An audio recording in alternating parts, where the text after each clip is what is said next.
All right, everybody. Hope you guys are doing well.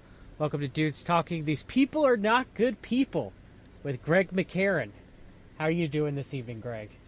I'm doing great. Thank you for having me again. Oh, I'm anytime, brother. I appreciate the work that you and Jeremy Rothkushel are doing over on the Antidote YouTube channel. I've been listening to you guys for a long time. Of course, Greg, you've been on many times here on my show. We have a lot of mutual listeners that are both fans of the both of us. So definitely glad. You're one of my trusted people to discuss news events with, and it's very interesting. What's been going on. We've been wanting to do this stream for a while, but we've both been really busy. And I, I mean, the title sums it up, right? These people are not good people, right? I mean, we discuss it all the time of how these people aren't our guys, and Yeah. and so why don't we start with the debate last night between Council for National Policy member, speaker while he was vice president, and ardent Zionist Mike Pence versus Obama administration CFR lover, ardent socialist Kamala Harris. Neither one of them are good people. But what did you think about it? I thought it was pretty. I thought it was pretty sad. I mean, I would say I guess from a standpoint, like if I had to look at the two candidates in particular, just by appearance wise, I thought, I don't know, I thought Harris had a kind of a smarminess about her that Yes. wasn't very, that was not very appealing in the slightest bit. But then, immediately, like, if I was somebody who just didn't know much about this stuff and looked at it like that, I'd probably put a lot of stock into that. But then you just think about, what all the terrible interest that somebody like Mike Pence represents. And so if I was into aesthetics and not being very knowledgeable, I'd probably see something like that. But, ultimately, you come back to realize to the fact that you really don't have a choice in this whole thing. I guess something I found amazing, John, and this is something I think you and I have like tried to convey a point to amongst people. I know you particularly, John, is coming from a more of a conservative Christian perspective on this. It's something you've struggled with is trying to get your base, people who follow your work, to understand, that as you call it, the right side of the world order is just as corrupt and just as criminal as far as the activities it's involved in and implicated in and complicit in as the left side. And in some cases, I think even more so. There are excesses on both sides, but that's one of the things you try to make a point of. And what I found amazing, I noticed this during the presidential debate with Trump and Biden, and I noticed this again last night, particularly during the foreign policy aspect or portion of the vice presidential debate, is that what is amazing dynamics going on under Trump is that, and this might be hard for people to see as far as like who might be a little more alt media oriented, conspiracy culture oriented, and there's like this rightward bend within that culture to a large extent, I would say.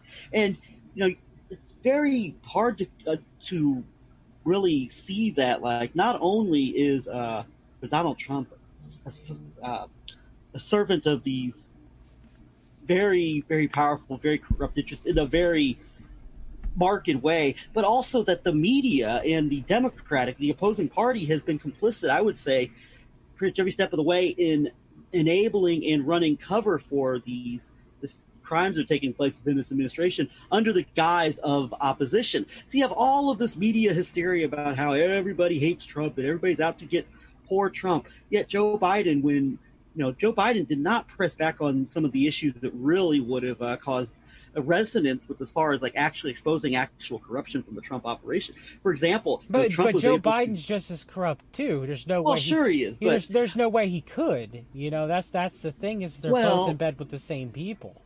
I agree with you on that. But I mean, here's the thing. I'll give you an example. Donald Trump's just able to throw out Hunter Biden's name nonstop. Not one time did Joe Biden bring up any of the Trump children and their scandals and their corruption, much less Jared Kushner, the prodigal son-in-law that I guess you're Very not true. allowed to represent. So I mean, that's what I mean by like this whole thing of this guise of like hatred and disdain for the president. Donald Trump's just out there throwing out all kinds of things about Hunter Biden and the Biden family's corruption. And meanwhile, Joe Biden can say Russia without context a million times until he's red in the face, and no one will, it won't mean a single thing. It will not mean a thing. But there's very real areas, very obvious areas where somebody like Trump can be really hit hard, and really, very few people, certainly in the political establishment, are willing to really hit those areas. It happened in 2016, and it's happening now in 2020, where there's still damage control being done, even in the area of the revelations around like the tax returns. There's still damage control being done to kind of make Donald Trump look more like an incompetent buffoon of a poor excuse of a business person, rather than somebody who's been involved in the lack of tax paying is directly related to all kinds of schemes and crimes and criminal that have taken place within his organizations and within his properties for decades now. And so,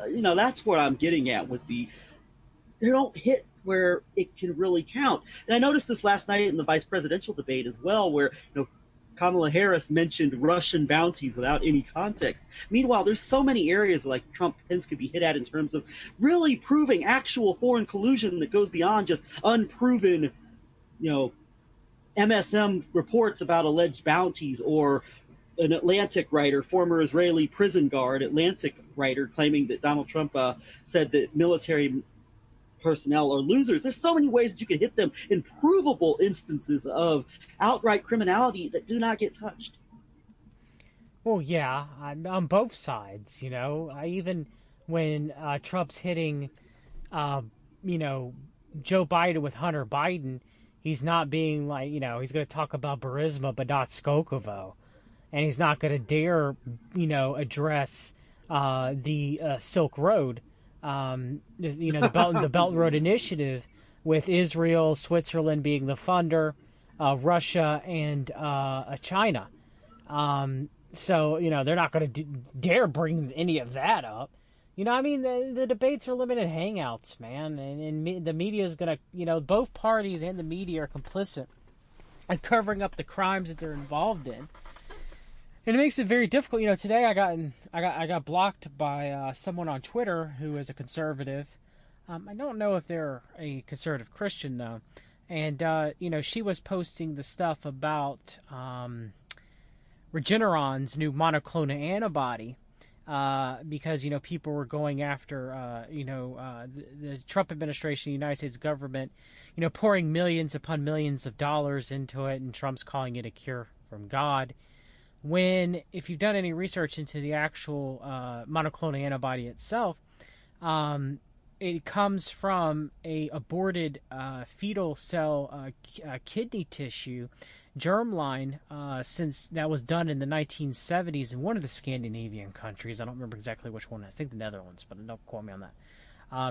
And so people were like, well, how is this a gift from God when, it was taken from an aborted baby to imagine if this were the Democrats.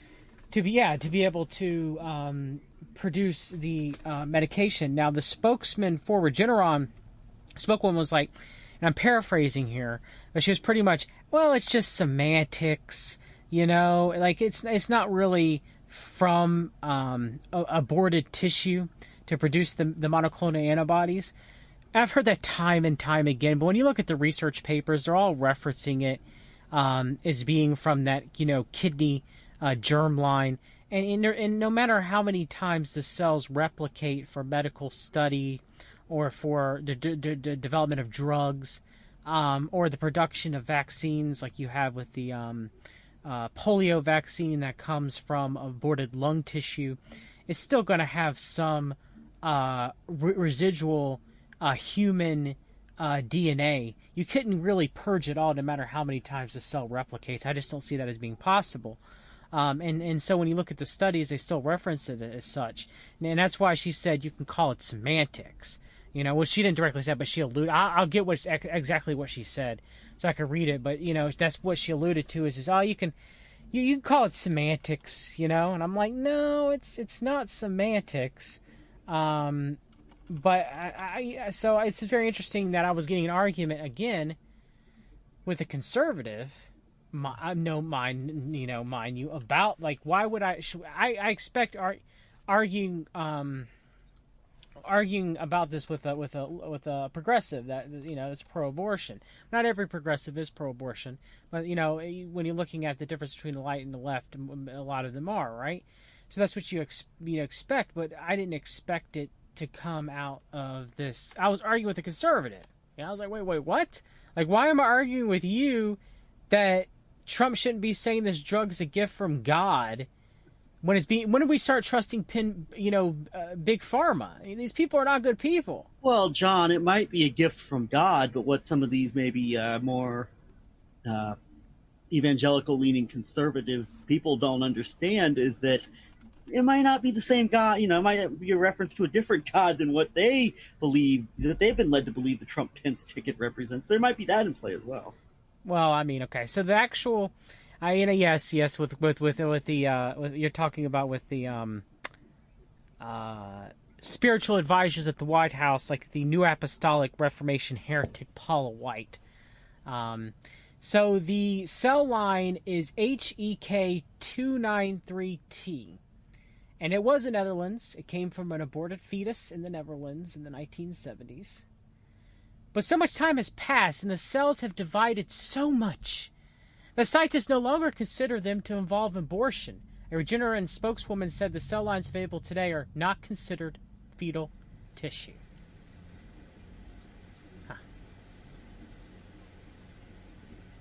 I beg, and she goes, her name's Alexandra Bowie, and she goes, it's how you want to parse it, Greg. Well, if this was Barack Hussein and this was going on, I don't think it would be a matter of semantics and linguistics and how you parse it or how you term it or how you perceive it. So yeah, it's really interesting that's how she frames the context. It's how you want to parse it. So someone like me would say, well, I mean, the germline from the T93 T cell, it's epithelial cell from aborted kidney tissue. I don't like the way that it was gone about, getting that, And then again, we can argue, should we really be growing medicine in human cells? But that's for another debate. But, we are putting in hundreds of millions of dollars as taxpayers. The United States is giving Regeneron to make their monoclonal antibody treatment.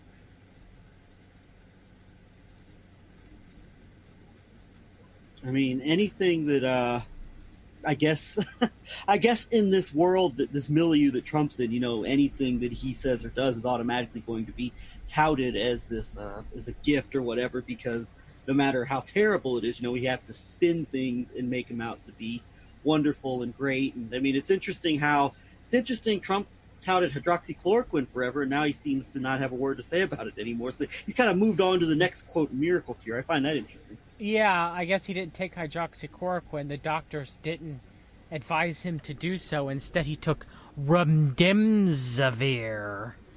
So, I mean, yeah. When did we start? I mean, look, the big pharma, they're not good people, Greg. Okay? They're not necessarily the people working with, big pharma, the techs and stuff like that. The people alone, the total poll, not them. They're just trying to do their best. I'm talking about the heads of the pharmaceutical companies. I mean, one of the biggest ones that I could give example to is Purdue Pharmaceutical with the Sackler family. And they're marketing that OxyContin was not addicting. Personally affected my household. My father got back on opioids because they told him it was not addicting. It angers me to no end. The Sacklers should be punished greatly in the eyes of the law. It's just extremely upsetting that people now. Did you see the clip of Alex Jones on Right Wing Watch? And I shared it with Lee Veltman, where Alex Jones is saying that the Trump vaccine that's going to come out is going to be different. There's going to be a good vaccine that's going to come out. It's going to be the Trump vaccine. Look, I haven't seen that. It does not surprise me because, I caught, Alex has been attempting to, and that reminds me. Oh my gosh, that is, and this is a new clip.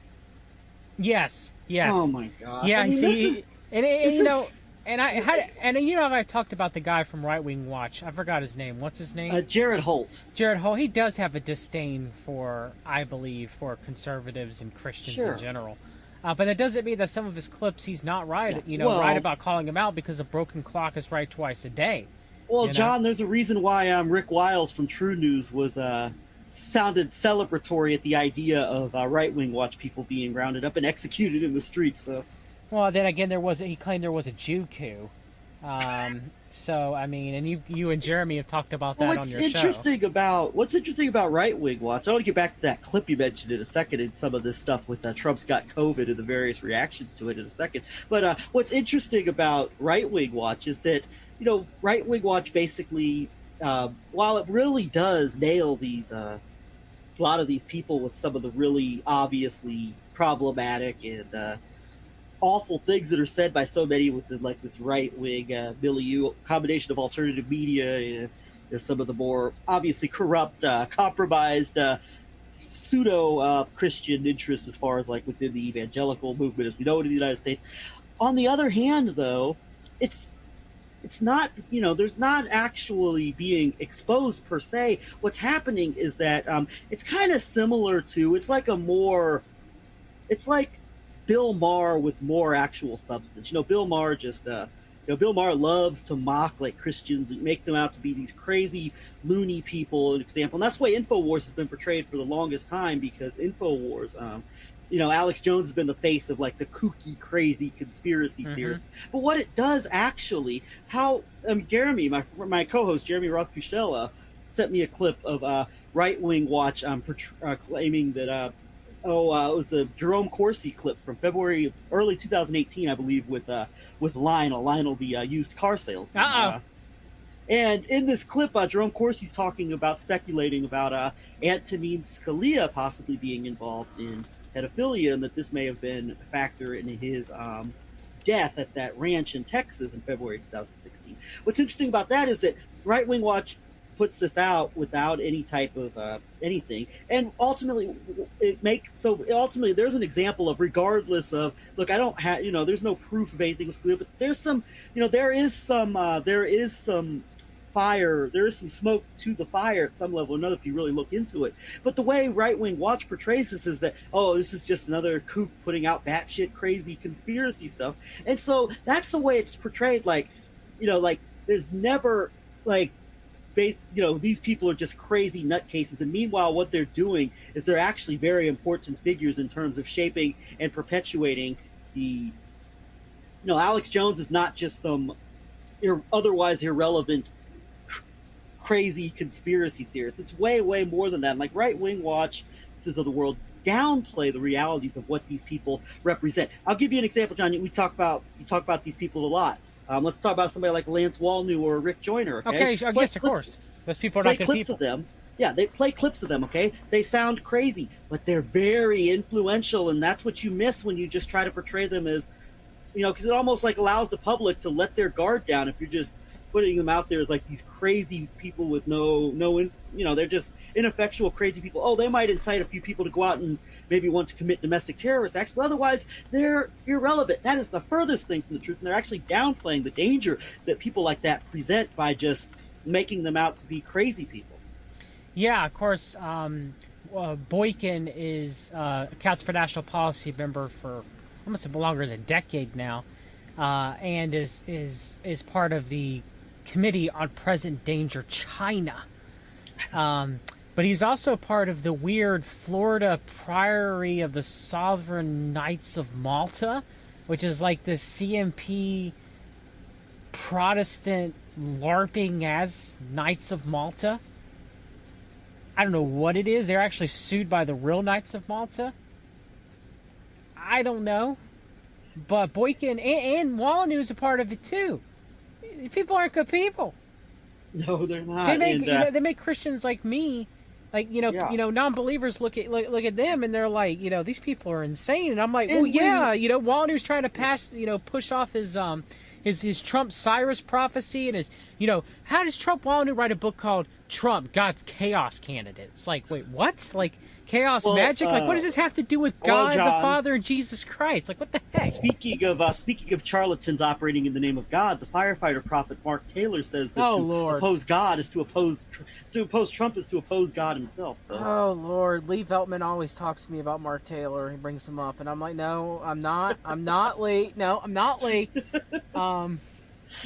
but it's going back to this. I mean, like, but this is like, and ultimately, John, who is made to look bad from like these people who are masquerading in the name of God and the name of Christ, as far as like when the right wing watches of the world make them out to be like the actual representatives of the Christian faith and of Christianity and of Christian values. It's people like you that ultimately are the ones that are and that's done by design. I mean, you're under the guise of like exposing these people. Really, what you're doing is you're downplaying and you're minimizing the actual effects they're having, while using this ultimately as a means to bludgeon against, say, more conservative, religious-minded people with conservative values, conservative religious values, to make them look like they are just like, really you use that to smear and tar and brush millions of, millions of believers as being just like this, and ultimately it's a means to try to discredit people with with conservative Christian leanings, rather than actually trying to expose the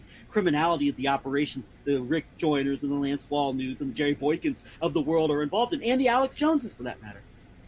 Yeah, that's the thing is with Jared Holt, it's more of mocking because that's how he is. With me, I'm like, it's kind of like Bill Maher.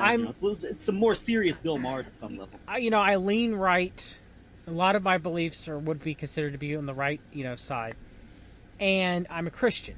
And so I'm yelling at these people like Lance Wallendew, and I'm like, what are you doing? I know it's talked about in the New Testament extensively that there will be wolves out there and they're going to try to lead the sheep astray and false teachers, and I understand that. But it's like, come on. Like, and then I get called a liberal commie because I'm trying to hold, conservative. Like, I see Mark Pantano on Twitter. Now, he's not a conspiracy researcher like you and I are as much. He's still kind of a mainline conservative, but he's still upset over what's going on and thinks that the, conservatives, all of them, are just as bad as the Democrats. He at least understands the left-right paradigm is bullcrap. I've been listening to his podcast, Surviving Liberty, and it's pretty good for just being that basic narrative. All right, I do enjoy him on Twitter, and he's just disgusted by it all, man. He's just super just disgusted by it, and so and I get it, I try to hold these people accountable so much. Now, granted, look, if Biden wins, I don't think he will. I just don't think he will. But if Biden wins, then I'm gonna be, I'm gonna shift focus, because the right wing of the world, if there truly is a blue tsunami wave, which I don't think is gonna happen, all right, then if that's the case, then there's not going to be much covering this. There's not going to be much need to cover the CNP as much, except when they rear their ugly head, So then I got to shift more to the CFR, Atlantic Council, Brookings Institution side of things. I'm going to have to do a shift. Not to say that the CNP is not going to be there running things, but to some degree, but they won't be the one that's dominant in that position like during the Obama administration, So so I guess then people will be okay with me then, I guess. I don't know. But so let's play. I want to play the Alex Jones clip for you real quick so you can get a good laugh in. All right, you ready? Greg? Oh yeah, let's go for it. Yes, I've not heard this yet. If we let them normalize all this tyranny and their COVID power grab and their free speech annihilations and all their physical attacks, then we will go under their tyranny and they would have broken our will. To defeat Trump, Bolsonaro, and others around the world that are patriots, if they're able to successfully silence you and I, that they're going to move to a level very, very quick of unthinkable oppression and total control.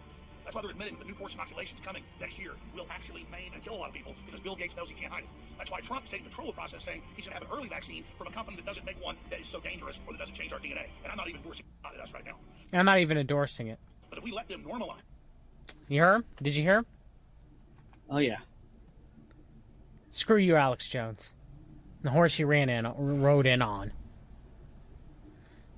I mean, it's crazy, but I mean, I heard this, like, we've talked about among ourselves, John, like the dynamic in InfoWars where you have like David Knight kind of maybe, maybe sincere, but like the devil's advocate role where he will criticize, the vaccines and kind of tell some truth about like the big business interests that are as far as like that are being represented through this and how bad this is. But then you'll have Alex Jones and Owen Short or whoever else come on air and constantly say that no, this is not what's going on. This is reverse psychology. Of course, Alex Jones a couple months ago threw out the caveat that he cannot even begin to actually be serious about that. If this actually is a bad vaccine, like we've been warning about for decades, we'll call him out so fast, heads will spin, which is not going to happen. I promise you that. No, but, it's not going to happen. Like he throws that out there as like a means of like security or insurance, but ultimately the narrative, by and large, coming from the Alex Joneses. And by the way, this is very much in line with some of the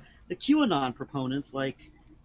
The Jordan Sathers of some of the QAnon proponents of the world, that once again, this is where InfoWars and QAnon kind of more or less still meet up, despite the facade or the image or the idea of like a serious split taking place, is that ultimately, this is reverse psychology. It's not what it seems to be. If there's a Trump vaccine, it's going to be a good thing. If it's Jordan Sather or Praying Medic or whoever, they're red pilling the Democrats into being anti-vaccination by promoting a vaccine. Or if you're Alex Jones, it's reverse psychology. You see Trump's, it's not going to be what it seems to be. And now you're coming out with this, now it's going to be a good thing. And this is the good vaccine. These people, there is nothing they will not say to continue to push their narratives, and it's really sad. And it is just this is a really sad time as far as like, I knew alternative media was bad, but like it keeps getting stooping to worse and worse depths as far as like just how bad the narratives and talking points can get. And this is the latest example of that. I mean, they are directly complicit in the in what is going on right now. Yeah, it's gotten really bad. I mean, we'll see. I keep watching the Twitter, and overall, many people who are true believers in QAnon are still the vaccine is a very, very much issue for them, Greg. I don't think even if they come up with this spin about there's a Trump vaccine. I just don't think they'll. I don't think they'll take it, man. I've seen too many polls, which makes me kind of have hope. It did anger me greatly when Mike Pence, who could have just left it alone, Mike Pence could have just easily just have left it alone about the vaccine. Saying that Kamala Harris is a vaccine denier, and that she's anti-science. To kind of get that jab in. And when he made it last night, I was like, man, this is not four-dimensional chess. You would use that if they really truly were white hats. If these people were truly our guys, but they're not good people, they would have used that to their advantage. It would have been like, yeah, you're right. We would have delayed. But yeah, we're pumping so much money into Operation Warp Speed, millions upon millions upon millions of dollars, and the military is involved with it. I've even done more research showing that the people that work with the places like the Health and Human Services that are put on the Operation Warp Speed hierarchy document, a lot of them are ex-military, and a lot of them work with DARPA. So it's like, how much military is really involved in? And then Kushner's on there. The military is reporting to Jared Kushner. It's like, wow, really? You really want John, Kushner to be involved? You brought up an interesting note there with. You just brought up an interesting note though in reference to you brought up an interesting note there with Pence using the anti-vaccine line. There's an interesting, and this brings up something I think we talked about this before, but something I identified in terms of some of the conservative talk radio I have the unfortunate misprivilege of hearing more often than I'd like to, based on my working conditions and as far as like my where I'm at as far as work goes and being in a car for much of the day on weekdays. But it's very interesting that you have like the entire like alt media that's around Trump is built around this whole, the vaccines are evil and we're going to fight the vaccines no matter what. Of course, that's changing now with Trump, as you mentioned, right? As far as like the way this is being spun to be the good vaccine. But, they see, they're the anti-vaxxers and they're seen as the enemy, like, the people who follow a lot of alternative conspiracy-oriented media. But then meanwhile, you've got people in the conservative talk radio sphere, people like the Epperson, Council for National Policy Dynasty, Salem Broadcasting, Hugh Hewitt saying that the Democrats are anti-vaccine conspiracy theorists. And it's really funny because like these people, the Hugh Hewitts of the world, DSA, the Council for National Policy, and their offshoots, they're not more than 2 or 3 degrees separated from like the furthest depths of like QAnon basically, in certain in many ways. And you've got one narrative that says that these people are that the Democrats, the evil left is trying to push the vaccines as a means to like enslave us and make people sick, and it's being anti-vaccine is the right side of history. And then you've got these people, the Hugh Hewitts, who ultimately at the end of the day are pushing the same bigger overall pro-Trump narrative that the rest of the alternative media is pushing. They're calling the Democrats the anti-vaccine conspiracy theorists for opposing Trump's vaccine. So which is it? Are vaccines evil? Or are vaccines good? I mean, is it vaccine good if it's only Trump that does it? I mean, which is it? I guess we'll see. It's a 100-dimensional backgammon until the vaccine's actually there. Of course, Trump said during the debate that the military is going to deliver 200,000 doses a day, I think is what he said, which would take years before the entire country's vaccinated. I don't know. I guess we'll see. But no matter what, it's interesting to me. It seems to be no longer that people have principles when it comes to their conservatism. In that it's no longer, okay, I have these conservative principles. The president is either fulfilling them or not fulfilling them. And when he's not fulfilling them, I'm going to call him out for not doing it. But they're not even doing that anymore. It's worship of Donald Trump as like the God Emperor. They could do no wrong in their eyes. And it's a problem. Now, granted, there are, it's not for everyone. There are some people who admit that though they like Trump, there are a few things that he has done or some things that he has done that they don't like.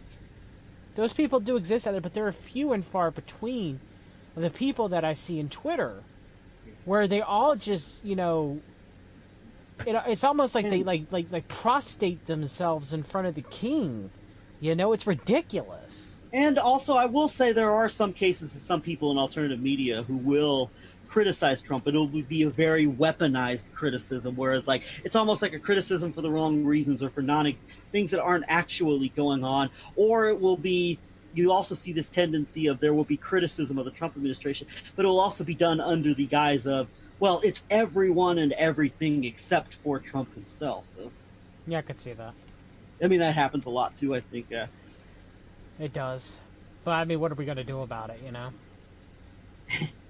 mean, and so it's, and this brings up something interesting, John. This is going back to what I was saying earlier about like where even the Democrats, like even the so-called opposition to Trump, Pence, are not actually exposing what is really, a lot of what is really going on with the the Trump operation, as far as everything from Trump's background and to the current moment in terms of shedding any sort of serious light on like the very real collusion that is taking place on a global scale to ensure this Trump, basically power grab here in this country, and what that goes long hand in glove with Brexit and stuff that's been going on throughout Europe and globally in terms of like this shift in the Middle East and other aspects of things, is that it really frustrates me because you see that like there's not any real in terms like within like the mainstream Democratic establishment or any of our major media publications, say New York Times, CNN, etc. There's really not a serious full-fledged attempt to actually try to expose the Trump operation for what it is. And this brings up what you're saying here about these people who cannot see any wrong in Trump and this and that. It's a lot of it, I hate to say this because, my mom is one of these people and I love my mom dearly, and she's not somebody who's lost her mind. She's rational and she's sane and she's able to, think somewhat critically.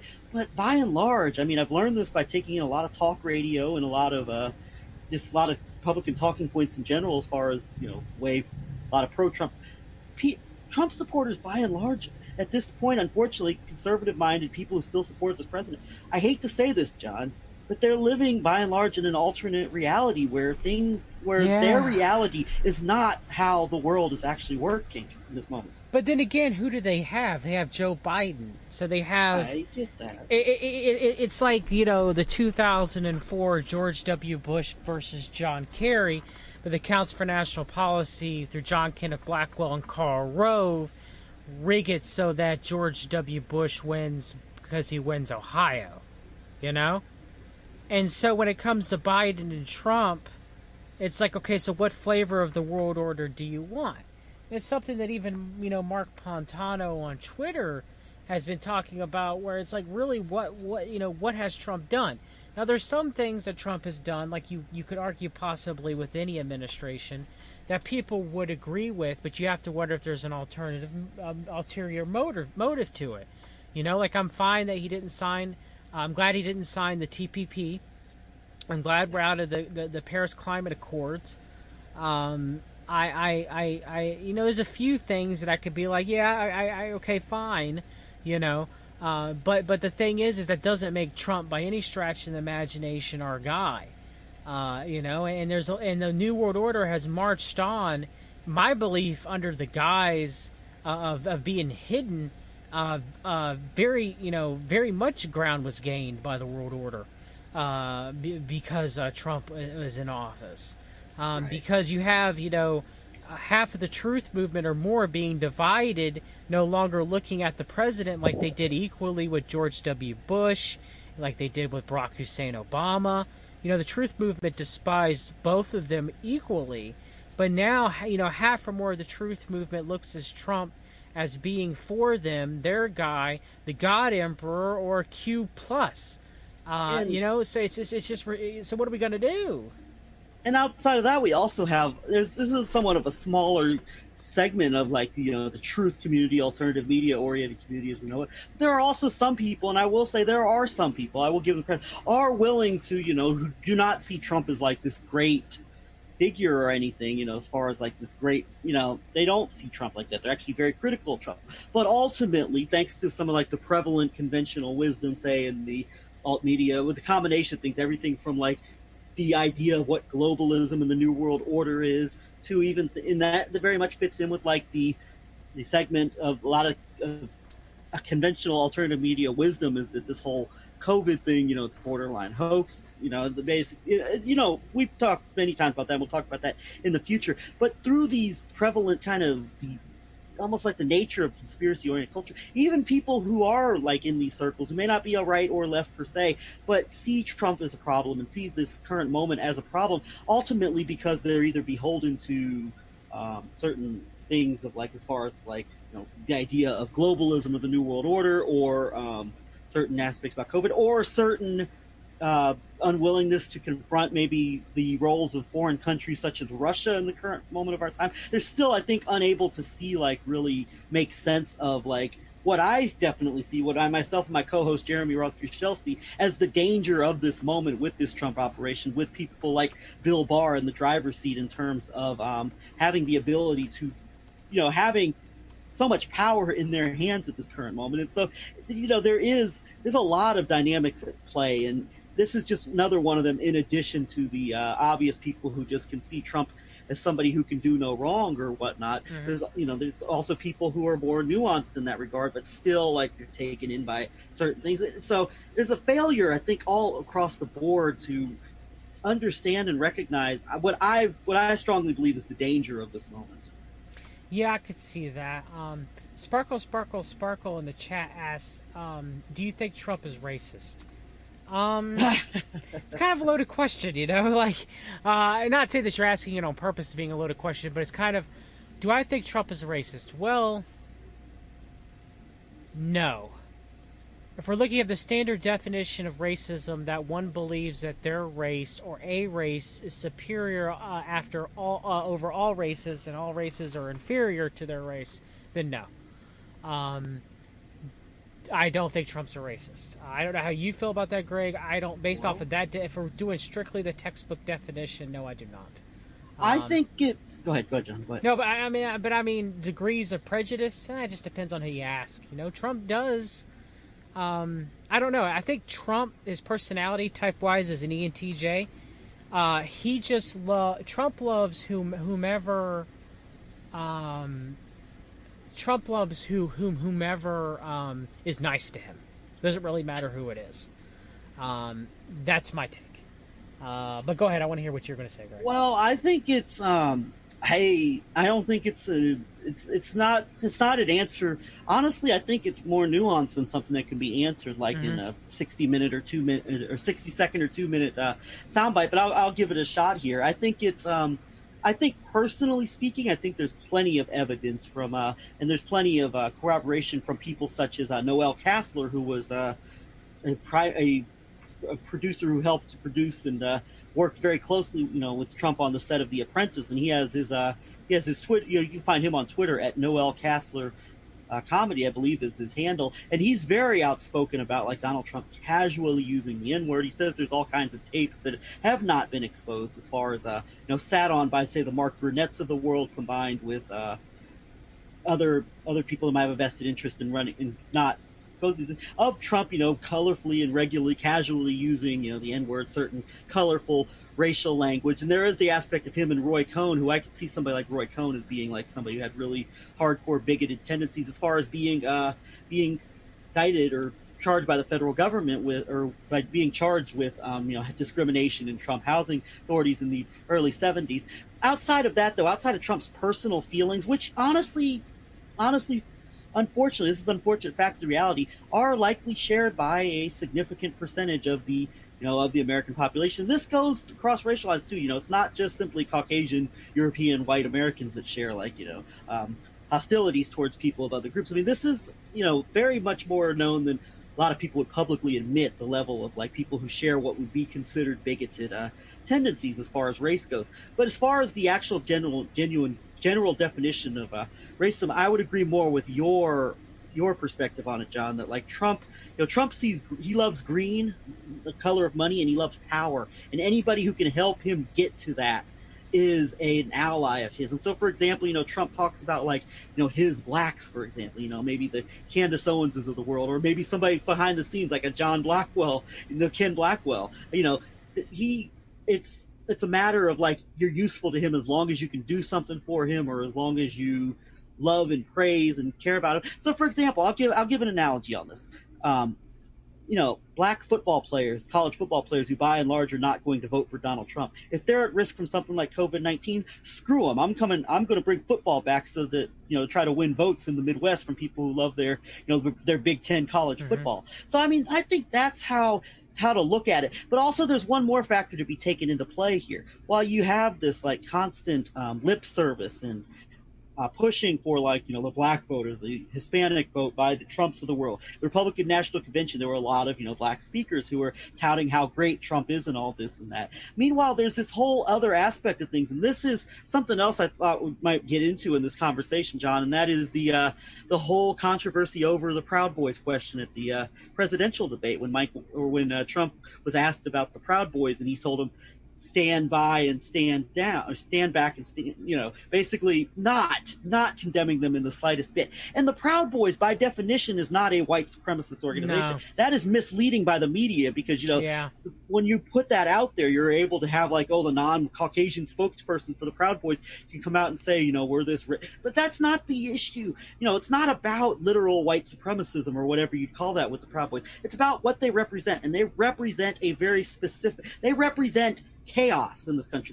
They represent domestic turbulence and domestic chaos, and creating a chaotic domestic situation along with the left-right paradigm of these forces on both sides of the political aisle that are put out there. And Trump understands inherently, because this is a big part of the right-wing culture, is how to play to the grievances of, say, the white population, and of and people's grievances, and people, a lot of cases, inherent conscious and subconscious racial biases. The Donald Trumps of the world and the Council for National Policies of the world know how to play to those prejudices. So while somebody like a Donald Trump may not be your conventional definition of what a racist is, they know how to weaponize the hell out of race issues to appeal to multiple sectors, whether it's the appealing to those who think that the Democratic Party is a modern day slave plantation, or you're trying to appeal to the disenchanted, conservative, white conservative American who feels like that there's too many damn brown people in our country. They know how to appeal to these biases and these prejudices in ways that I think are even beyond like the scope of how you and I can understand. Well, yeah, but Biden's no better. Super predators, you know what Absolutely I mean? not. And also Biden's going to play to the guilt of like white upper class housewives, for example, and make them hate themselves. I mean, when you're discussing race, no one's ever going to win. There's no winners. There's always going to be losers. Someone's going to get offended when you start talking about it. You know what I mean? So what's interesting, John, is that. No, I was going to say one more thing though. Is that I see what you're saying, but I'm not a fan of Trump any longer, and I can see through a lot of the narratives that are being played, but there are also narratives that are being played on the left too as well, by people like Biden and Harris. Because I see someone like Nico House on Twitter who's not going to vote because Kamala Harris, which she was Attorney General, right? Not of the United States of America, but under California. California, yes. By the way, received donations from both Trump and Steve Mnuchin. Those should probably be looked into. That is true. But she jailed an innocent man. So I see a lot of progressives pushing back on that and not liking Kamala Harris. And I see, Biden, of course, making, talk about super predators, and, Biden himself has some Actually, degree. Clinton said super predators. I believe Biden's damning quote was, we don't want our schools turned into these racial jungles. Yes. I think he mentioned super predators too as well, but the Clintons He may have. But the thing is Biden is placating to upper white elite liberals, like as being like this bastion of I care for you, right?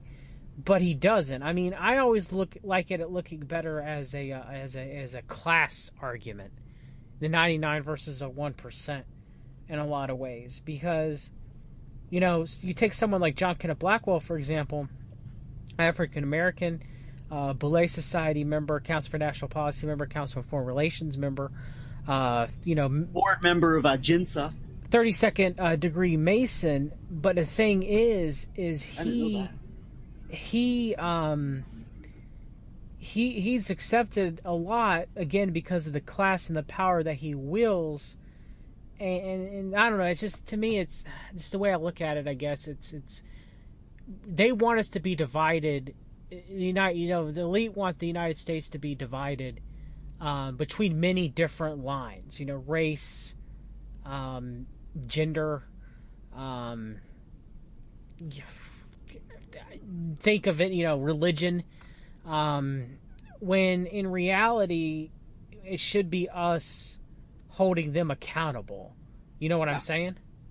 So yeah, this is. I mean, you're right. What's going on right now? And this is the unfortunate thing of the moment when I'm sitting in the car with my mom while we're working together and we're listening to conservative talk radio. She supports Trump. She really puts a lot of stock in like Rush Limbaugh and Sean Hannity, and she likes Trump. And so, I try to talk about this when you're in this environment, and what you're saying is so right here. It's like where, there's such an effort to divide us right now. I mean, I think the country right now is probably the most divided I've ever seen it. Of course, I haven't been around that long, but like I can't think of a time like in our modern history, and I imagine a lot of people who are older than me would probably think the same thing. That where we've been more divided as a society as far as like just and so nobody is trying to change that. Whether you're listening to the Rush Limbaughs and Sean Hannity's of the world who blame everything on the Democrats and on the left, and regardless of what you think about, regardless of where you stand on the political aisle, there are some bad ideas that are not so bad that have come out of more progressive liberal ideology, just as there are good ideas that come from the right side of the political social spectrum. And then you have the flip side of that, where everything's blamed on Republicans, and there is an effort at play, like to make America out to be this collectively bigoted, racist society that just wants to, oppress and discriminate against everybody who doesn't look like a Caucasian, brown-haired, blue-eyed, blonde-haired, blue-eyed Caucasian American, and so there is we are constantly divided and it's going on at such I would think, an unprecedented level at this point. Unfortunately, President Trump is perfect for this moment, as is the Biden-Harris ticket. And going back to what you said about like the problems with Biden's history with race relations and all that, and then Kamala Harris as an Attorney General of California who served the moneyed financial elite powerful interests rather than the people, the poorer aspects of the population that she claims to speak for now as a vice presidential candidate. This is why one of the major offensives that have taken place in the age of Trump is this whole idea that this is why things like people, a lot of African Americans, other people see through the lies of the Democratic Party and the false promises and the failed policies of like the Democratic elite, and the fact that the Democratic elite is directly complicit in this moment that we're in now with Trump and this unprecedented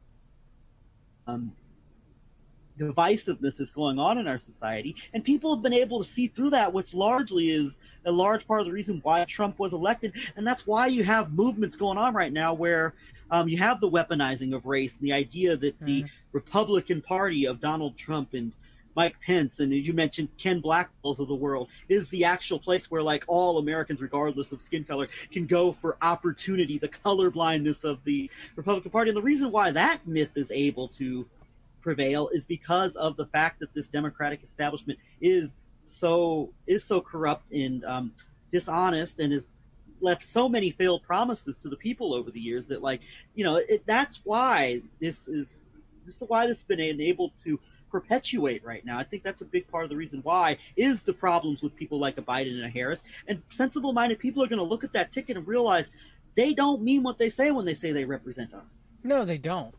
And I mean, within a society, you're always going to have differing degrees of prejudice, sadly, racism, and in other aspects. The problem is we can't discuss it any longer. It's become too taboo.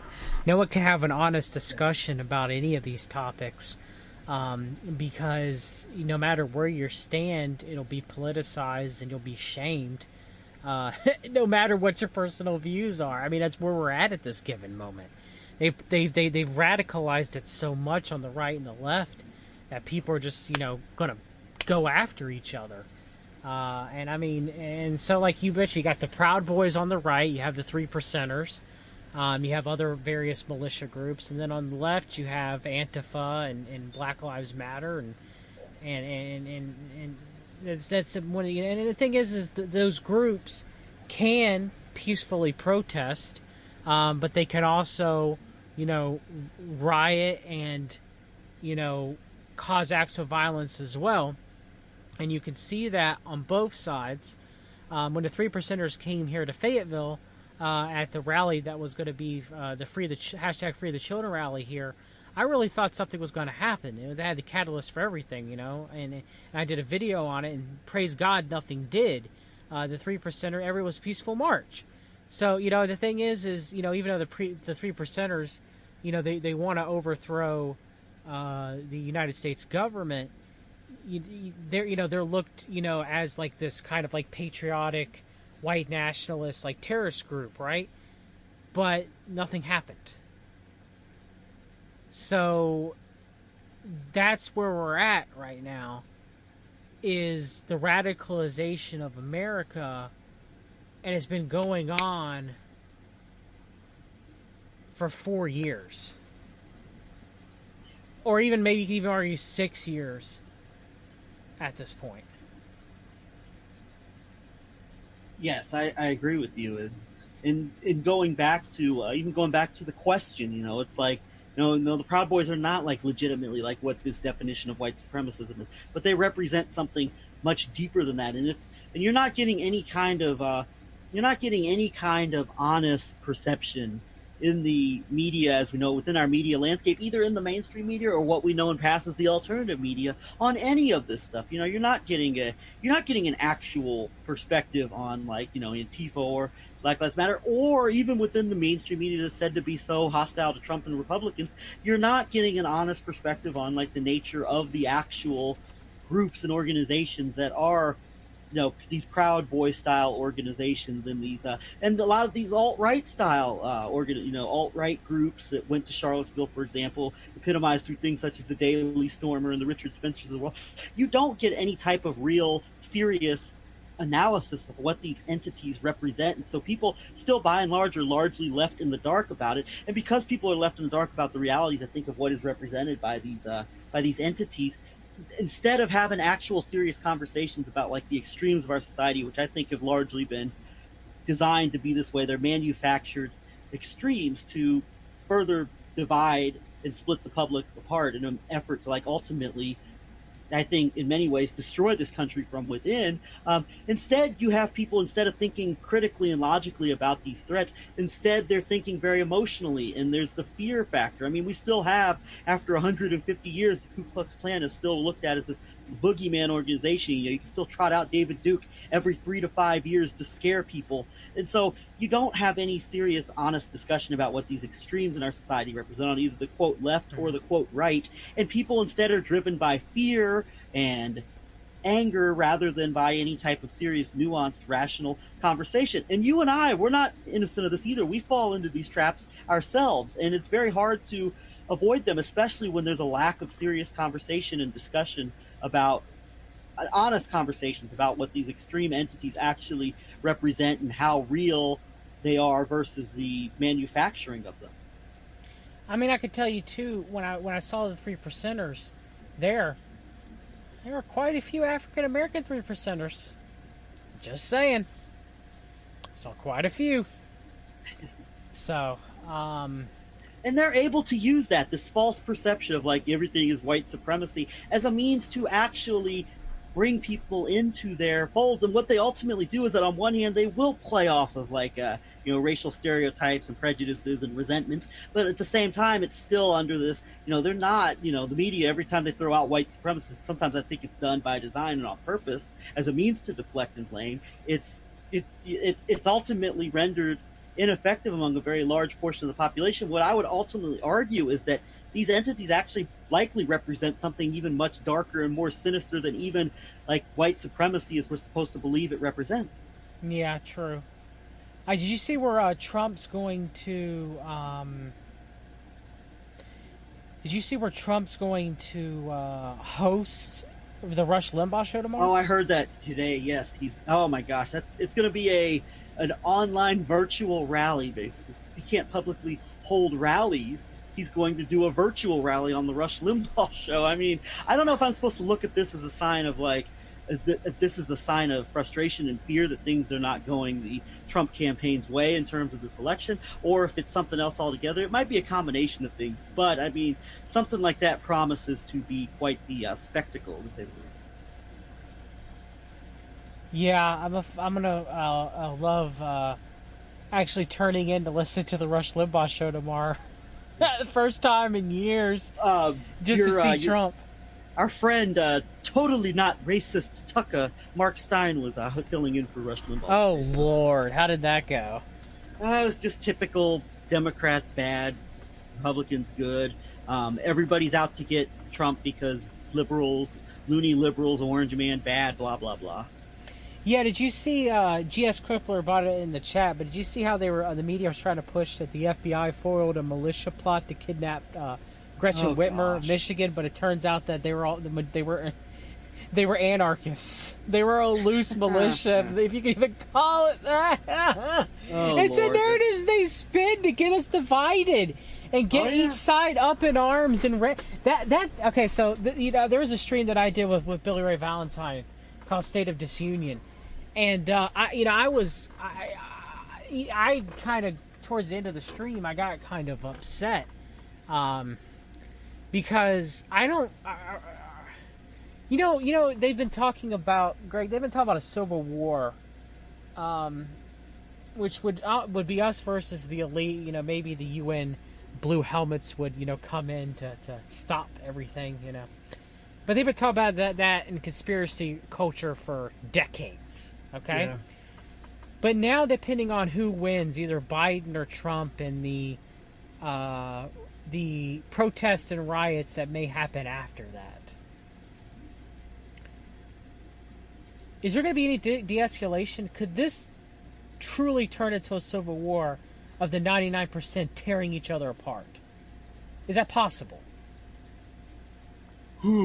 I hate to think like this, and I try to remain optimistic. My co-host Jeremy Roth-Kushel, he's very good at looking at the bigger picture as far as like things that we can be optimistic about in terms of like even things that are reason for optimism, as far as like looking at it from like what Jeremy likes to look at it as from the perspective of what he calls the radical middle, as far as his views on as far as current events and the outlook of the world and all that. And so I do try to stay positive and optimistic, but at the same time we have to entertain worst case scenarios. I mean, we have to try to stay positive and optimistic as a means to, like, for our own sanity, not to lose our own minds, But at the same time, though, we also have to be realistic, and we have to look at the worst case scenarios. And one of the worst case scenarios we can look at, 2020 has already been an unbelievably unpredictable year.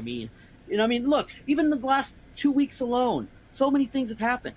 We had a president with a potentially deadly illness who was away in Walter Reed Hospital. There's so many things that are happening at such a crazy rate of speed right now that, like, you cannot predict from day to day what is going to be going on. And Lord knows what is going to happen after November 3rd, when we are primed for the first time, I think, in our modern history, for an election that nobody is likely to accept the results of. No. And so I don't know, John. It's like, I don't want to think really negatively and really pessimistically, but when you're realistic, try to be realistic and look at the worst case scenarios. There's really nothing that can really be dismissed at this point as far as something that could happen. And you do have promises of, like, there are all kinds of statements that are being made. I don't know how much of it is real and how much of it is grandstanding by people with positions of power and influence within our political system, within other aspects of our society, that are making all kinds of statements that would point to chaos in the aftermath of this election. But I don't know where it is grandstanding and over exaggerated hype, and where it's actually real. But we do need to stay grounded, and we do need to look at some of these scenarios of things that could get ugly here. And I don't know how bad, but this is something that cannot be dismissed. And I'll say this, John, I will say this matter of factly. If we have 4 more years of Trump, there's no way that things do not get chaotic. I don't know if it's going to happen immediately, but if there is another Trump administration, things are going to get chaotic. Especially if nothing ends up happening, which my belief is it won't. That's the only way. When Trump gave it away when he said you're not going to see socialism in United States being a socialist country in your lifetime as long as he is president. Once that happened, I knew that it was likely that Trump's going to win, which I believe is what was going to happen. Okay? And then in 2024, someone with a huge socialist agenda like Michelle, my Belle Obama, is going to be elected president. And then by then, we'll probably be in some war, I would assume. I don't know. We really don't know. We're kind of speculating at this point. You know what I mean?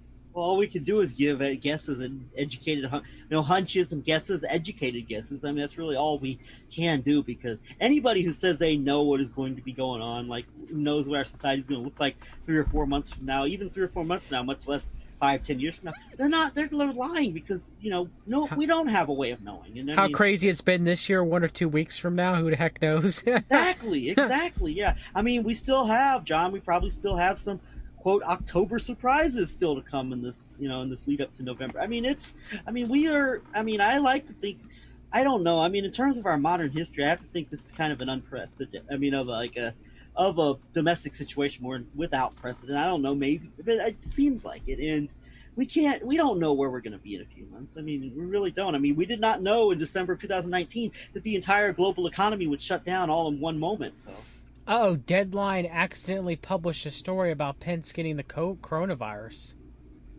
Wonder what that was about. Interesting. But we don't know where we'll be in a few months. I have no idea. I'm worried now more than I have been with everything that's gone on this year.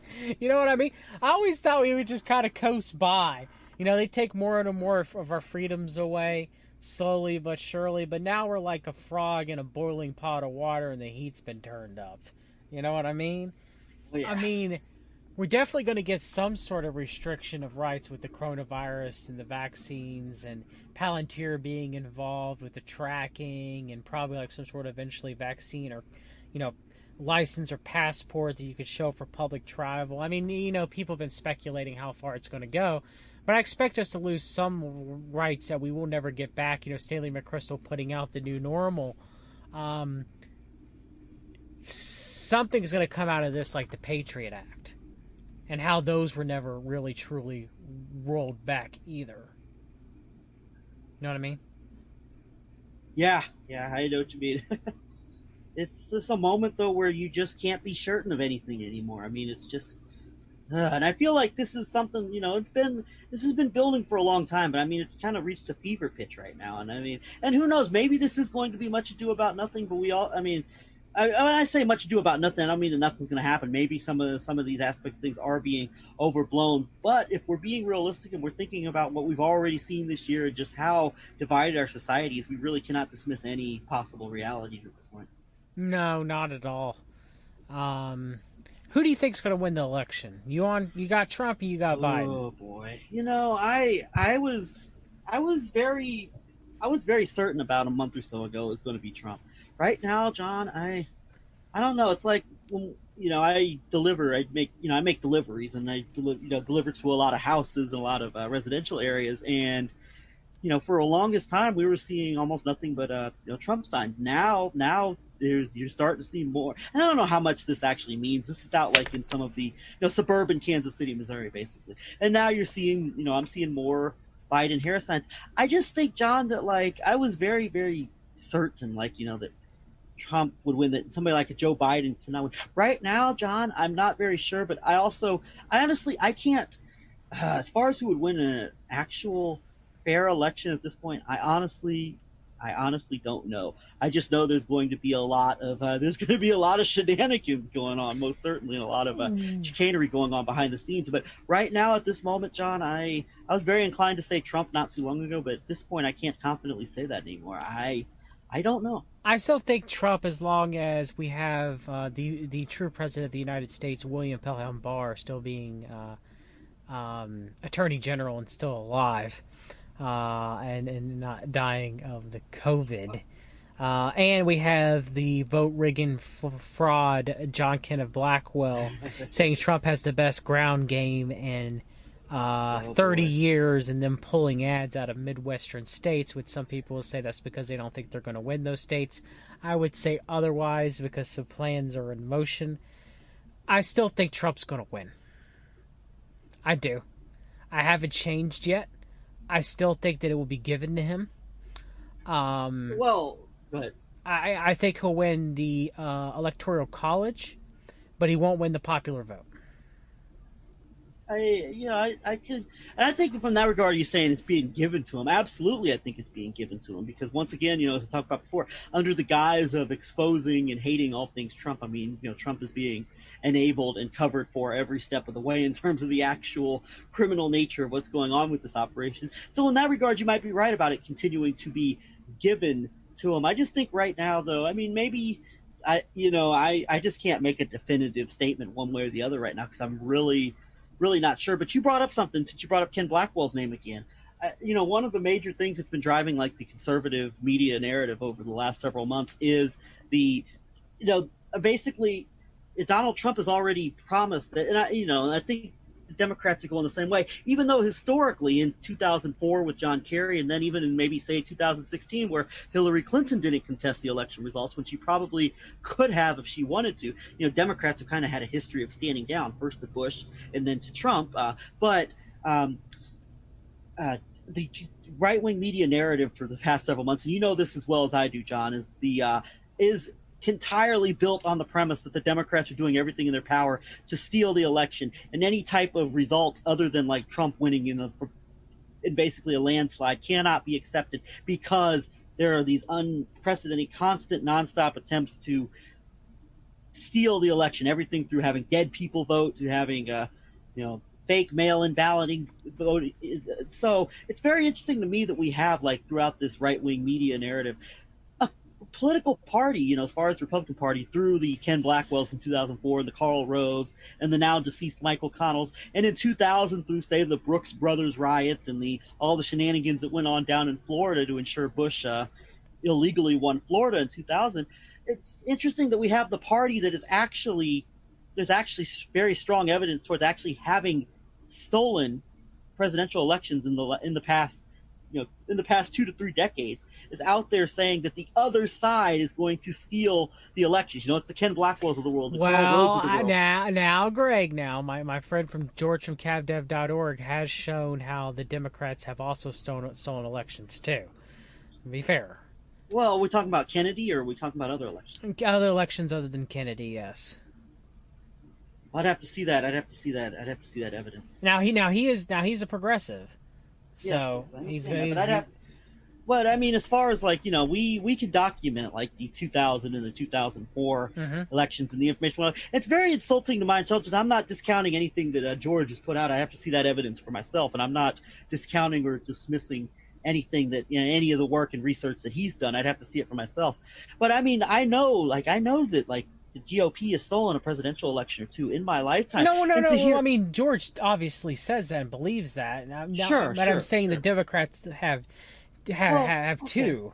Is my caveat to that. Yes, but in my lifetime, I've seen this, and it's very insulting for me to have the Karl Roves of the world coming out there and all their media surrogates and mouthpieces coming out and saying that the Democrats are going to do this and they're going to destroy the integrity of our electoral systems. I believe Tucker Carlson and Judge Jeanine Pirro put it on his Fox show. I mean, it's very, very insulting to me. And once again, the players that did this in 2000, did this in 2004, are right there all coalesced around Donald Trump in this moment. And they were in 2016 as well.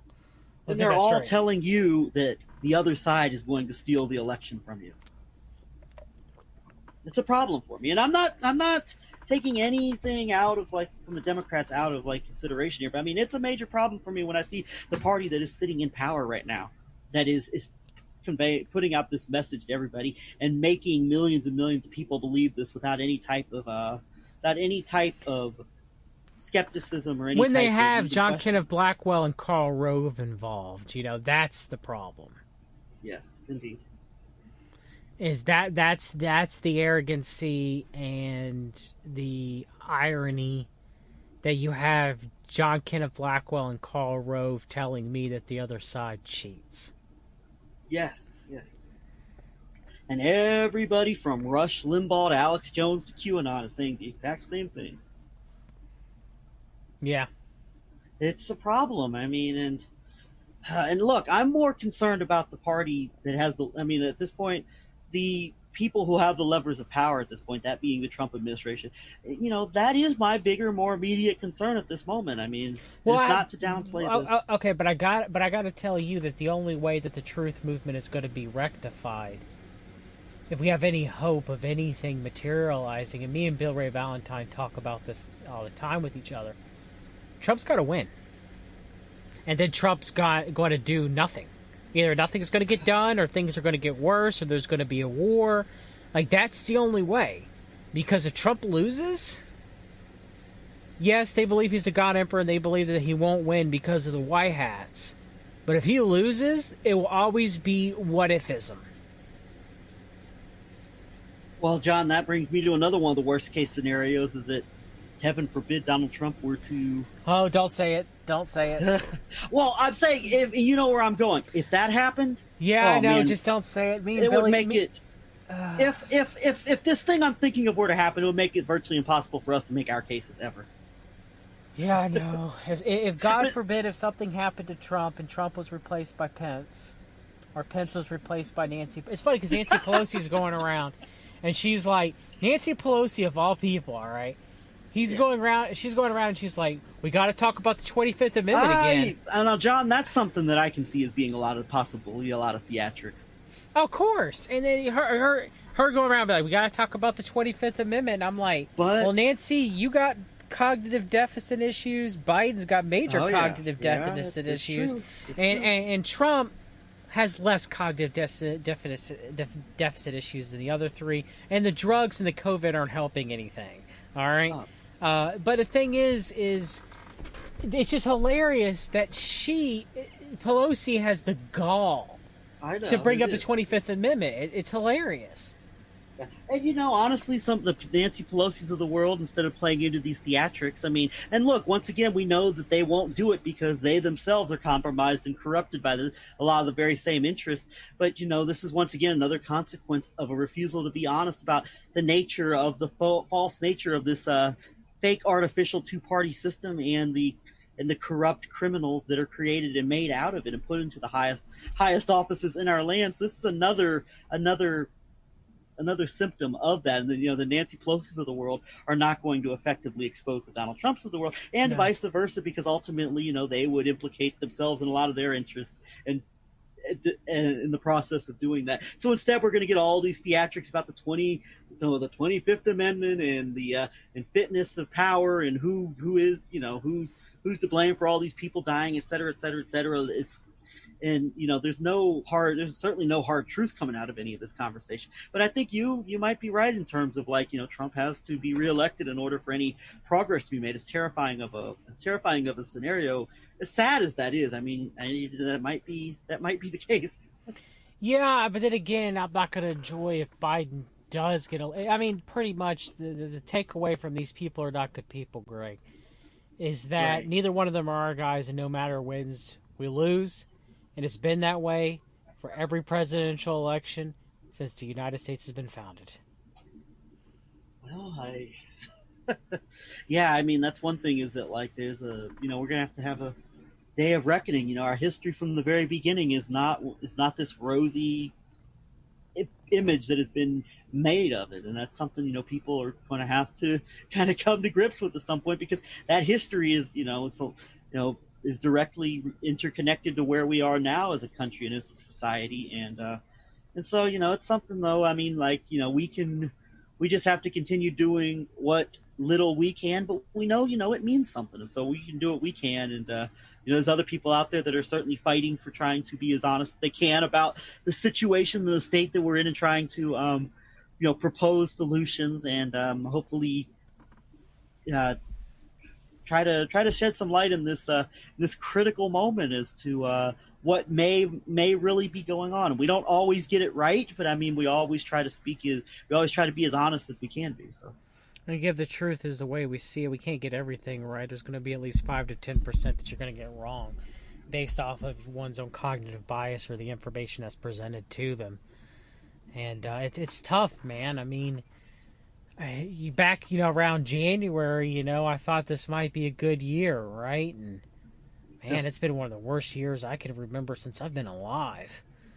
And I'm worried, man. I'm worried for the union. I'm worried for my family and my community. I'm worried for my friends, like you, Greg, and I don't know what's going to happen by the end of the year. I never thought I would really think about that. Yeah. I know it would get worse eventually, right? But it's kind of like kicking the can down the street. You just didn't know that it was going to happen now. This is extreme, rapid fire, just right now.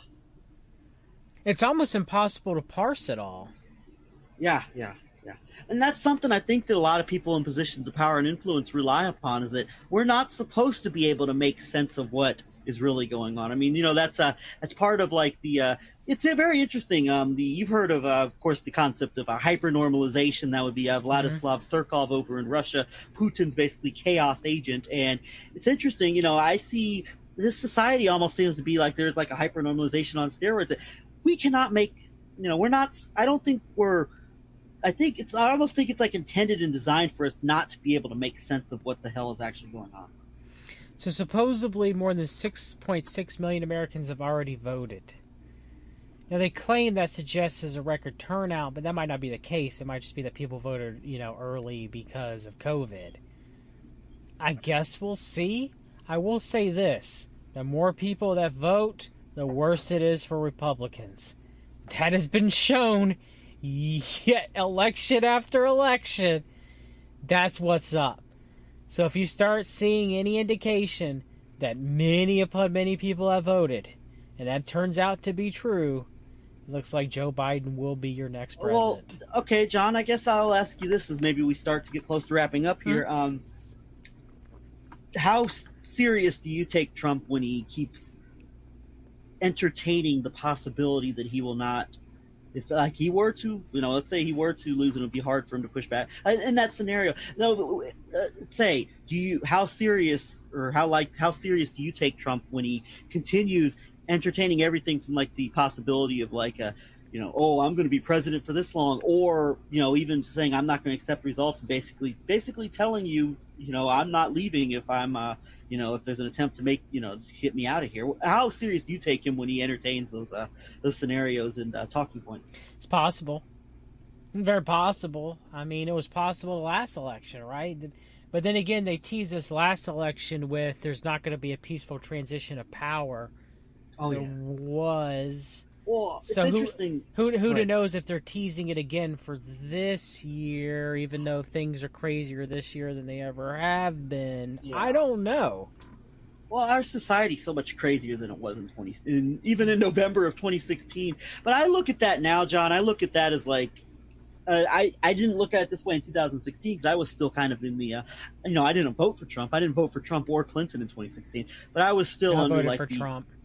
Yeah, well, hey, you know what? I voted for John McCain years ago. First time I ever voted. So That's when I was in Amway. So okay, I think I voted for George. I should actually look up my voting record. I think I voted for George W. Bush. Well, John, I may have not. We all do things we regret, John. I think I voted for John McCain over Barack Obama in 2008, possibly. I can't remember. I know one year I voted Ron Paul. I think that was 2012. And I voted for Trump. Well, we all do things. Or I may not have voted in 20... I can't even remember. I need to look at my own... I can't... I guess I need to look at my own voter record and see. I may have voted for McCain. I may have voted for Ron Paul. And I may have voted for Bush. Well, we all do things. I know I voted for Trump. I can remember that. Yeah, but that's you live and learn. That's how you learn. You learn by making mistakes and doing things you wouldn't do again. Like, I mean, for example, that vote for John McCain. I wish I could have that back, but you can't have the past back. You have to live with it and learn from it. And so, but 4 years ago, I was not where I am now. I still saw Trump as like a lesser evil. Especially with I bought into like the idea of like, oh, this media and the elites really do hate this man, even though I don't like him personally. Boy, they really don't like him. And so when they kept threatening things like, oh, we're going to overturn the election through the Electoral College, or we're going to overturn the election through, I bought into it, but then like it never materialized. And ultimately, Hillary Clinton, from the moment she called to congratulate Trump that night, she stood down effectively. And, honestly, there was a case that could be made where there probably could have been some type of challenge made, and it was not made. And so 2016 was much ado about nothing, and 2020 might very well be much ado about nothing, because I could see Joe Biden as somebody who would stand down, much like his predecessors Kerry and Clinton did. But at the same time, though, we're in such a different place than we were in November of 2016 even. So it could be a different scenario playing out this time. I don't know. Okay, so I'm looking right now. All right, I am a registered Republican. I used to be a registered Libertarian, though. And I voted in 2016 in the primary for Trump and in the general. I've always been a voter. Oh, no, okay. And I voted in 2012 in the primary. I think that's when I voted for Ron. No, actually, no. That was not the general election. The only general election I ever voted for was John McCain in 2008 and Trump for 2016. So, it's interesting. Oh, well. Is what it is. Well, you know, John, that's how you live and learn. Yeah, I know, Greg. I know. No matter who wins, there is no lesser voting for lesser of the two evils. You're still voting evil, and the world order still marches on. Yeah. At least with Trump, we might get a few laughs. You know. Even then, though, it's like, I mean, I don't, you know, I don't know. I'm just. One final question, Greg. Go ahead. Are you a standards and norms guy like Billy Ray Valentine? Well, what do you mean by standards and norms? Trump's destroying the office of the presidency, at least the mystique around the office of the presidency, that were the laughing stock of the United States because of Trump. So, yes and no. Yes and no. No, in that I believe, like, as far as, like, if we look at, it depends on what your definition of prestige is. If we look at prestige, like, in terms of, like, America ever, at least in our modern history, representing, like, this bastion and model of, like, integrity and doing things the right way, then no, Trump has not destroyed anything in that regard. And, you know, as far as making us a laughingstock, I mean, honestly, it depends on who you talk to, because, you know, Trump does have millions upon millions of devoted followers and loyal fans and supporters who will, you know, are willing to, you know, take a bullet for him, basically. So, I mean, it depends in that regard. But I will say also that, like, I don't think in modern history we've ever seen anything like Trump before. I mean, this is a new dynamic in terms of our politics. That, you know, you have somebody who, you know, not only was not a politician, but Donald Trump's not a politician, so he's not like your typical, you know, DC politician for sure, say the way like our other recent presidents have been. But we do have, like, you know, we literally have like an organized, you know, mobster as a president. And so there are a lot of, I guess the norm that would be, in terms of what I think your friend Billy Ray is referring to, that would be destroyed, is that, like, even I think Donald Trump has destroyed, like, the facade of, like, decency and any type of standards of decency and but do you care about that, is what I'm asking. Do I care? Kind of. I kind of do. Yeah, I care about that care. because, I care about that in the regards of, like, what Trump actually represents and what Trump actually is something we haven't seen before in our political system. And I think I do see Trump as representing, like, and everything around him as representing a particular danger in the particular extreme that I don't think we've seen before in the presidency. I want the facade to burn down. You know, when I was watching the debate last night, it was between Biden and Harris. All I could think in the back of my head is, this is a proper debate and standards and norms. Yeah, and I get that people think, like, Trump is he's not like the rest of them because he says what he thinks and he doesn't abide by, like, the norms. But even that's like a created, you know. But there is some truth to that, is sometimes Trump does kind of say things that he probably shouldn't. Yeah, and okay, look, and that's interesting, because, like, that comes down to the topic of, is Trump like this maverick or not? People make him out like Trump is like this maverick who's defying the establishment. Well, it's not for the good of the people, but in some ways, you know, Donald Trump, and that is one of the things, like him, like, that, you know, Donald Trump is a loose cannon who can and will say things that he's not supposed to say. He will speak out of turn, per se. Of course, the problem I have with it is all these people who take and twist that to, oh, Trump's working for the best interest of the people. Oh, that's true. Yes, I agree with you on that. That's the problem. But it does make things more interesting, in my opinion, you know, where if Biden gets elected, it's just going to be more of the same, man. You never had a president who goes on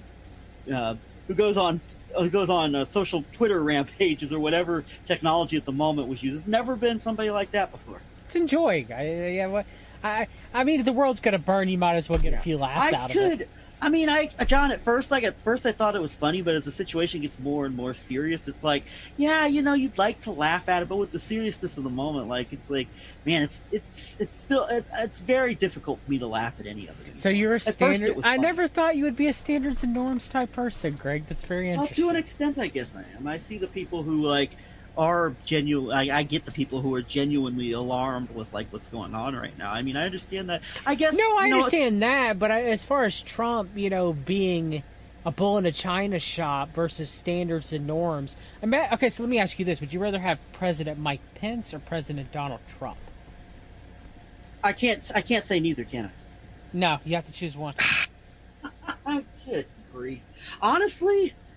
Oh God, Mike Pence is the most ardent Zionist, CNP wonder boy. The thing about Mike Pence would be, I guess, don't force me to say Trump, because Mike Pence is the worst. No, Mike Pence is the worst of Trump without the personality excess. Exactly. You get the standards and norms, but you get all of the CNP. I mean, Pence, and that's the thing. Like, that's the thing, John. Like, people like.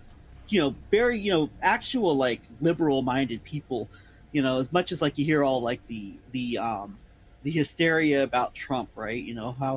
But they realize in a lot of cases a lot of those people realize Mike Pence would be worse than Trump as far as like actually running a smooth ship. And at the end of the day, don't be fooled by all the chaos going on around Trump. I mean, Trump, by and large, he doesn't read policy, but he knows what he's doing. And certainly the Jared Kushners of the world know what they're doing. But, there's still that idea of, like chaos and unpredictability. Pence, you know what you were getting. And I think it would be the worst excesses of Trump without like the worst of Trump in the policies, the Trump's kind of CNP kind of pushed policies and perspective and ideas, minus like all of the excesses that come with a Trump world. The CNP veneer, standards and norms, presidential. Now, I need to find a clip of all the news people saying standards and norms are presidential. I will say a lot more. I think a lot more people would. I think Pence also. Another thing about Pence is this is one thing. Maybe with Pence though, there wouldn't be this cult of personality that would make it damn near impossible to criticize him either. Yes. Now, this is the very, very last question. We both got to go, and I want to thank you for joining us on this episode of Dudes Talking, Greg. Is JFK Jr. going to show up and replace Mike Pence as President of the United States on October 17th? Will that be the true October surprise? I need percentage odds. No, it will not. I would say it's probably a less than 1% chance of that happening. And if it doesn't, when it doesn't happen, they'll move the goalpost and say it'll happen on Inauguration Day or something. Now, Robert David Steele, everybody's favorite ex-CIA agent, okay? And he believes in sex slaves on Mars, all right? And he's Qatari. He claims with 80% confidence based off of his sources, Greg, that it will happen. Okay? And when it doesn't happen, he'll say it'll happen in March of 2021. Then he'll say it'll happen in October of 2021. And he'll keep saying how Donald Trump needs to listen to him and he can save the world if he would just listen to Robert David Steele. Yeah, Lee Veltman in the chat said, how triggered are the Q-tards going to be in 9 days when JFK Jr. Well, wait a minute. Wasn't Trump going to Walter Reed the Storm? Well, some people said that he was in a submarine. It was the Red October, okay? It was the Red October. Me and Lee did a show on it. It was the Red October, the 10 Days of Darkness, Red October edition. Okay? Oh, Lord. So, yeah, as far as like, oh boy, JFK Jr. Man, it's just. And JFK Jr. There's no level of like, there's nothing people will not think or say to continue to like, to justify something that they've fallen so hard for that they can't begin to like even take a little bit of projection and reflection. And they've fallen so hard for this that they will jump through so many hoops and mental gymnastics to continue justifying it. Yeah, I guess you're right. And JFK Jr. And the Robert David Steeles of the world know what they're doing, though. Robert David Steele, I think, understands and knows that he's selling bullshit to people. But, I mean, as far as the by and large actual true believers who push things like that, I mean, it's just, I feel bad for them. They're in a bad place. Yeah, I don't really go after them as much because they don't know what they do. But there's the operators that are, they know what they do. The grifters and the operators and the LARPers, they know what they do. Yes. So yeah, we go after them the hardest because they got to be held accountable for their actions of uh, leading the American public astray. All right, tell everybody where they can find you, Greg. Yeah, we're you can find myself and Jeremy Roth Cushell. We co-host The Antidote. You can find us on YouTube at The Antidote. We haven't been uploading very much lately. We've had a lot going on in our lives recently, but as the 2020, as we get closer into like crunch time with this election and all the chaos that's sure to follow, we definitely intend on getting more.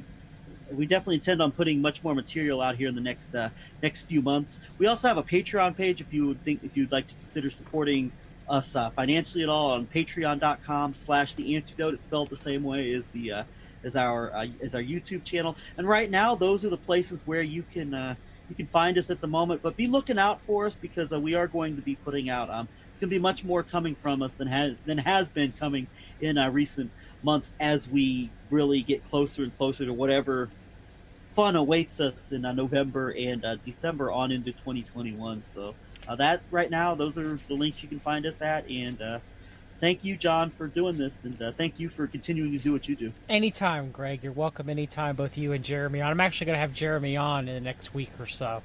So that'll be a very interesting discussion between Jeremy and I.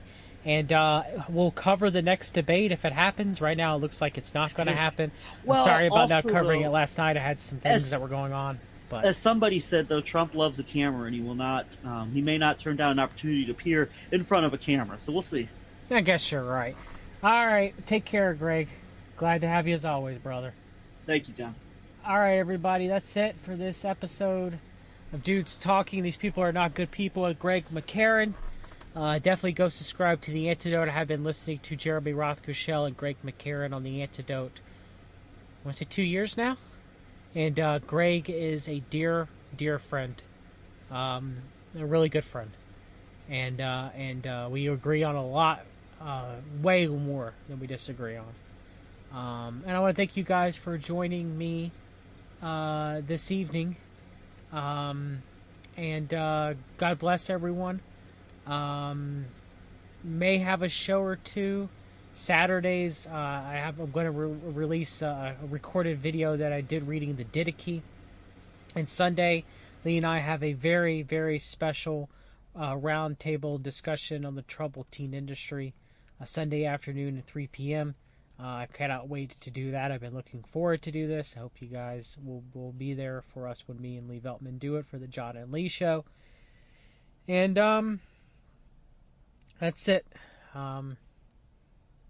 Can't really think of anything else. Might do another stream about the Finders. I got to redo the Marion Petty, the David Clinton Petty stream.